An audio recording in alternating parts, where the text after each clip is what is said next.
Good evening, I am Tomas Guevara Calderon, and this is the channel Rewriting the Reality. Subscribe to this channel, which is free, to learn more about the shift in consciousness that we are experiencing. In today's episode number 131, I will explain an interesting term, impressions. The action of this shift is a change in the entirety of our reality. Therefore, we need not be traumatizing ourselves in moving into this action all at once. I have said that the action of this shift shall be entirely accomplished by the end of the century, around 2075. I express this for the reason that this shall be the accomplishment in its entirety, that the entirety of our globe shall be accepting of this new reality within this dimension, and all of the individuals upon the planet shall be experiencing, as a normal way of life, so to speak, this new reality. But this is not to say that individuals may not be experiencing this shift presently, for you may. Each individual moves and allows awareness in the manner that is the least confusing to them individually. I have expressed previously that within the action of this shift, these continents of our Americas are the initial throes.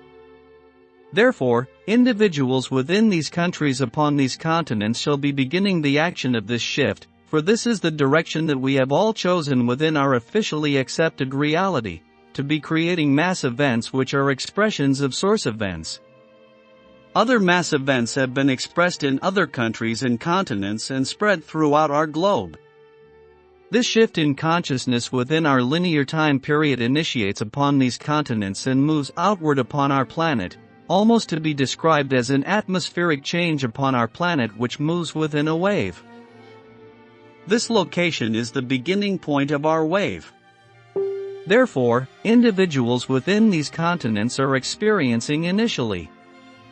As the action continues and the waves grow in momentum, it shall spread to the rest of our planet. Therefore, we are experiencing elements of the shift within a time framework that we may view to be before other individuals. This is merely our perception within a time framework, for the action of the shift is already accomplished because time is simultaneous. It needs to be only realized within our reality. Now, what I want to emphasize is that it matters not of other individuals and their choice within the action of this shift. What matters is that you look to you. Be not concerned with other individuals and how they shall manifest their reality within this shift. Be concerned with how you manifest and what you allow, for in your allowance, you also lend energy to other individuals to be lessening their trauma, because we are all interconnected. I express to you in one vein that it matters not what other individuals experience or express. I also express to you that it matters, because as you gain information, you also may be helpful in sharing the information that you hold. You will find that as you occupy your attention with you and upon your own experiences and are allowing yourself more and more acceptance of self and your experiences, you shall hold a greater understanding with other individuals. In this, you shall know how to be connected with other individuals to be helpful. This may not necessarily be an offering of my channel.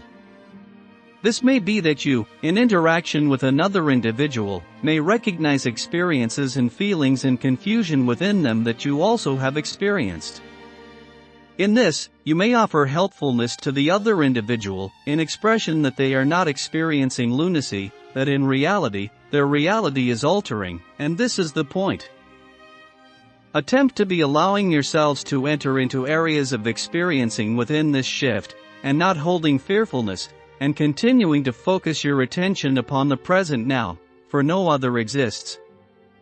There is no future, there is no past. There is a continuation now.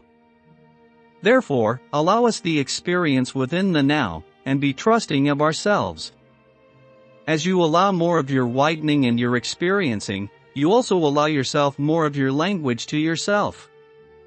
Therefore, you also offer yourself more information of self, and about your direction, and about your choices.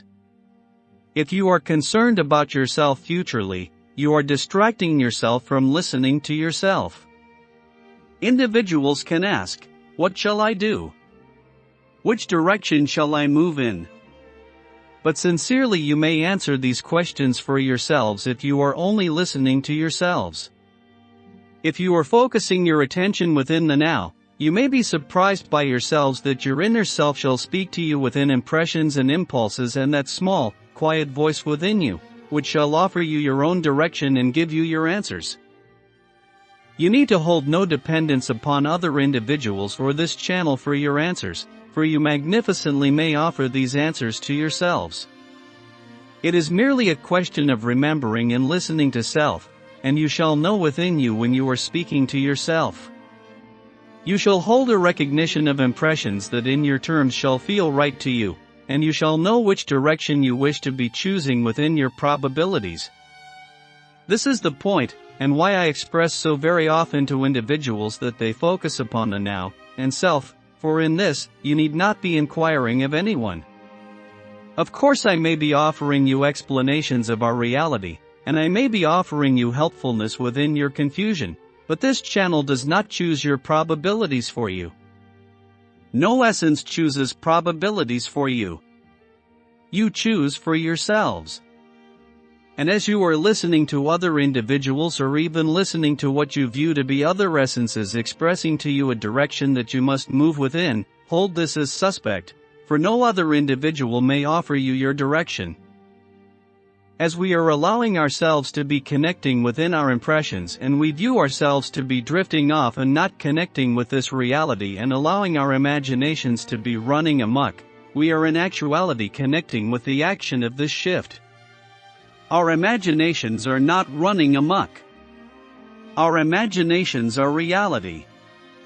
We are opening doors for ourselves to view other aspects of our reality, allowing us the opportunity to explore more of reality than we merely view within our officially accepted, physically focused reality. Usually we hear two voices. The smaller voice is that voice which speaks through our belief systems, the belief systems that we should be engaging in certain actions, for this shall allow us discipline that we are lacking, in our view, and this shall create a more responsible individual. This is a belief system. Therefore, one voice speaks from the belief system. The other voice speaks from the intuition. When we are viewing two small voices within us, ask ourselves very seriously, which voice speaks to me through my belief systems? And you should know how to listen to the other voice. Therefore, I do not offer your choices to you, but I express to you that listening to the intuition voice shall be more probable than listening to the belief system voice. This may offer you hints of which direction you may be choosing. Be trusting yourselves. Do not look at other individuals and their belief systems and their judgments and their evaluations upon your choices. Merely be trusting in yourself, and you shall not betray you. You should also not be creating conflict within self if you are trusting of the inner self and not directing your attention to other individuals' belief systems. We confuse ourselves when we are looking outside of ourselves for our answers, for in looking outside of ourselves, we are looking through the filtration of other individuals' belief systems, and this causes us confusion and conflict. Therefore, trust your own voice and listen to your own language to yourself. This is what I have expressed to always. It is also what Jesus wanted you to do, when he mentioned the parable about the mustard seed. If you are looking to self, if you are opening to experience and listening to you, you shall offer yourselves impressions in very physically focused manners of which direction that you should be moving into or that you are wishing to be moving into, and you shall confirm this to yourselves merely by listening to yourself. You hold the answers already. The impression was yours, not offered by me, but this channel may be helpful in explaining to you what impressions are, because you have learned quite well not to trust your own impressions in your own language to yourself. But this also is the action of this shift, in moving more into that trust of self and lack of separation to essence, and it does speak to you. It is never silent with you. So, let's talk about impressions.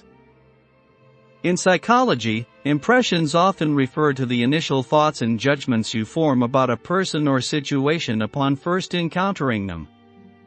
These are influenced by a variety of factors such as physical appearance, behavior, verbal communication, and even preconceived notions. First impressions can be quite powerful and have a lasting impact on how we perceive and interact with others. Of course, I have also said that our psychology is not accurate, but this translation will be enough for my purpose. Impressions are what our intuition is telling us, however, because we create our reality paying attention to our belief system, we usually dismiss our intuition. Here is when these variety of factors and preconceived notions come into play. Once we have an impression, immediately our thoughts processes start analyzing it from the starting point of our beliefs, or we start asking others what to do, and this is more confusing because other people will use their own beliefs to answer our questions. Therefore, you will be immersed in a sea of belief system, yours and the beliefs of other people. Therefore, my advice is to follow your intuition, it will never let you down. Now, let's see other meaning for impressions. I am referring to the concept of psychokinesis or telekinesis, where some individuals claim to have the ability to affect physical objects, including film rolls, with their mind or energy. This is often associated with paranormal phenomena and has been a subject of interest both in popular culture and in some scientific investigations into psychic abilities.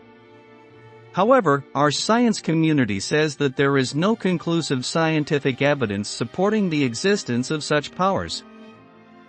Our science community doesn't understand yet the nature of our mind. They think that the mind is in the brain or that the brain is the mind, and they are wrong. I explained the mind in episodes 23, 27, 29, 94, and 95. According to my knowledge, the first impression ever discovery was the Shroud of Turin, which was first discovered in 1354 in possession of Geoffroy de Charmey, a knight in Lire, France, and it has been preserved since 1578 in the Cathedral of San Giovanni Battista in Turin, Italy. It was created using our inner senses, something that we can call using magic. The second impressions are the Nazca lines. They were first reported in detail by Peruvian archaeologist Toribio Mejia in 1927. However, they became better known in the 1930s due to increased air traffic in the area, which made them more visible. Another source mentions that they were discovered by Paul Kosak in 1939. It seems there might be some variations in the reported discovery dates. Here we are talking about impressions from other parallel dimensions, made by us using our minds, because as you may know, we inhabited other parallel dimensions or worlds. Another kind of beautiful impressions are the crop circles, which were first widely documented in the late 1970s, primarily in southern England. There were earlier reports of circular patterns in crops, but it was during this period that the phenomenon evolved into the intricate designs we recognize today. The first formal scientific comment on crop circles was published in 1880, and written accounts date back to 1678. However, media attention began when they appeared in England's grain fields in 1975. All of these impressions prove that all parallel dimensions are entangled, just as the science community discovered the entanglement of particles in quantum physics. I hope you enjoyed this episode, and don't forget to share this information and subscribe to this channel.